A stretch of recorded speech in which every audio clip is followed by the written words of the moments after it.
Deep in his dusty old study, a wizard named Cornelius fumbled with a peculiar contraption. The room was filled with the scent of old parchment and the faint hum of magical energy. It was an intricate device of cogs, gears, and shimmering crystals, designed for navigating the annals of time. Cornelius had spent countless nights perfecting this masterpiece, each component meticulously placed. Cornelius, with his spectacles perched precariously on his nose, adjusted a dial with a mischievous twinkle in his eye. He had always been a curious soul, driven by the mysteries of the universe. He always had a penchant for adventure, you see. The thrill of the unknown was his greatest motivator, and today was no different. Suddenly, the room crackled with energy, and a swirling vortex of colors erupted before him. The air was thick with magic, and the ground trembled beneath his feet. The unexpected surge of power sent Cornelius tumbling backward, his spectacles askew. He landed with a thud, the wind knocked out of him. "Oh dear me, what have I done?" he muttered, pushing his spectacles back into place. His heart raced as he tried to comprehend the magnitude of his actions. He hadn't intended for that. Not at all. The device was supposed to be a controlled experiment, not a chaotic explosion. The vortex pulsed and hummed, beckoning him closer. It was as if it had a life of its own, calling out to him. It seemed his contraption worked a little too well. The power it unleashed was beyond anything he had anticipated. Cornelius was a tad bit apprehensive, but his thirst for adventure outweighed his fear. He had come too far to turn back now. Taking a deep breath, he stepped towards the swirling portal, ready to face the unknown. His heart pounded in his chest as he crossed the threshold. Little did he know his accidental mishap was about to unleash chaos upon the very fabric of time. The portal's energy enveloped him, pulling him deeper into its depths. This was it, the moment my grand experiment bore fruit. Or so I thought. Or perhaps it was a chaotic deviation from my carefully laid plans. The line between success and disaster was thin. Either way, there was no turning back now. I had to see this through to the end. Taking a deep breath and clutching his trusty staff, Cornelius stepped into the unknown. The staff, a symbol of his power and wisdom, gave him a sense of security. The portal embraced him like a warm embrace, swirling and pulling him deeper into its enigmatic depths. The sensation was both exhilarating and terrifying. He closed his eyes, bracing himself for the disorientation of temporal displacement. The world around him spun, and he felt as if he was being torn apart and reassembled. When he opened them again, he was met with a sight that both amazed and terrified him. The landscape was unlike anything he had ever seen. He had stumbled into the annals of history, an unexpected time traveler in a world not his own. The adventure had only just begun, and Cornelius knew he had to navigate this new reality with caution and curiosity. Cornelius tumbled out of the portal and landed with an undignified thud on a cold stone floor. The impact knocked the wind out of him, leaving him momentarily disoriented. He lay there for a moment, catching his breath and adjusting his dislodged spectacles. The cold stone beneath him was a stark contrast to the warmth of his study. As his vision cleared, he realized with a start that he was no longer in his cozy study. The familiar surroundings had vanished, replaced by an entirely different world. Gone were the familiar bookcases and the faint scent of old parchment. The comforting ambience of his study was now just a distant memory. Instead, he found himself in a vast and echoing hall, the air thick with the scent of incense and something altogether unfamiliar. The atmosphere was heavy, almost oppressive, filled with an ancient energy.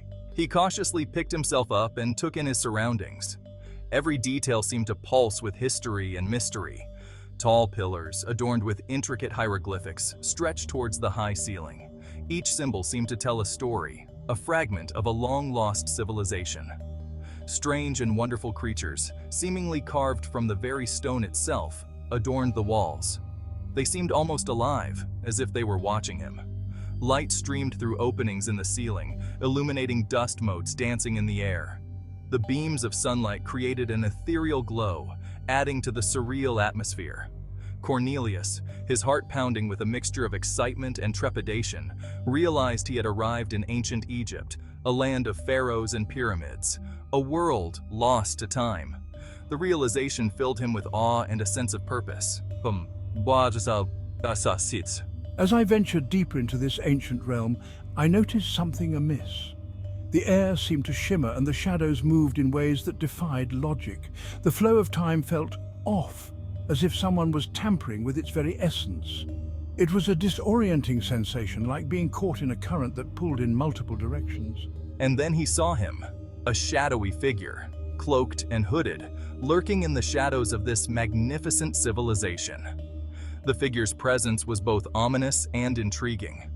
The figure moved with an unnatural grace, leaving a trail of distorted time in his wake. It was as if reality itself bent around him, warping and twisting. This, Cornelius realized, was no ordinary individual. The figure's very existence seemed to challenge the natural order. This was a time-traveling villain, someone who sought to twist and mold history to his own nefarious designs. His intentions were clear, and they were anything but noble. I couldn't let this villain run amok, altering the course of history for his own selfish purposes. The stakes were too high, and the consequences too dire. The fate of the world of all time rested on my shoulders. It was a heavy burden, but one I was determined to bear. He clutched his staff, its crystal tip pulsing with an ethereal light, a beacon of hope in the encroaching darkness, and prepared for a showdown unlike any other. The battle ahead would be fierce, but Cornelius was ready to face whatever challenges lay in his path. Cornelius quickly realized that navigating the bustling marketplace of ancient Egypt was no mean feat. The air was thick with the scent of exotic spices and the sounds of merchants loudly advertising their goods. He dodged merchants hawking their wares, narrowly avoided colliding with chariots, and tried his best to blend in, despite sticking out like a sore thumb in his wizarding robes. The marketplace was a maze of activity, with every corner presenting a new challenge. He needed a plan, and fast, if he was going to stop the time-traveling villain from wreaking havoc on this ancient civilization. The stakes were high, and every second counted. His search for answers led him to the foot of a colossal pyramid, a testament to the ingenuity and ambition of the ancient Egyptians. The structure loomed over him, its sheer size and grandeur leaving him momentarily awestruck. There, amidst the throngs of workers and priests, he encountered a young, enigmatic pharaoh, a ruler wise beyond his years. The pharaoh's presence commanded respect, and his eyes seemed to hold the secrets of the ages.